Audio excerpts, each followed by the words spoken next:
حضرت ابو ہریرہ رضی اللہ تعالی عنہ فرماتے ہیں کہ ایک آدمی سورۃ کہف پڑھ رہا تھا اور اس کے گھر میں ایک جانور تھا۔ اچانک جانور بدکنے لگا۔ اس نے دیکھا کہ ایک بادل نے اسے ڈھانپا ہوا ہے۔ اس آدمی نے نبی کریم صلی اللہ علیہ وآلہ وسلم سے اس کا ذکر کیا۔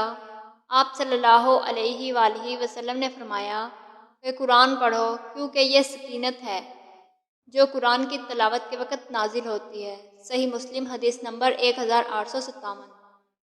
حضرت ابو قتادہ رضی اللہ تعالی عنہ سے روایت ہے کہ رسول اللہ صلی اللہ علیہ وآلہ وسلم نے ارشاد فرمایا، اللہ تعالیٰ نے قرآن مجید کے 3 حصے فرمائے ہیں اور قرآن مجید کے ان 3 حصوں میں سے قل ھو اللہ احد کو ایک حصہ مقرر فرمایا۔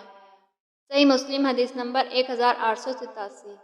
حضرت سعد بن ابی وقاص رضی اللہ تعالی عنہ اپنے بچوں کو یہ کلمات دعائیہ اس طرح سکھاتے تھے جیسے معلم بچوں کو لکھنا سکھاتا تھا، اور فرماتے تھے، اے اللہ، بزدلی سے میں تیری پناہ مانگتا ہوں، اس سے تیری پناہ مانگتا ہوں کہ عمر کے سب سے ذلیل حصے یعنی بڑھاپے میں پہنچا دیا جاؤں، اور تیری پناہ مانگتا ہوں میں دنیا کے فتنوں سے، اور تیری پناہ مانگتا ہوں قبر کے عذاب سے۔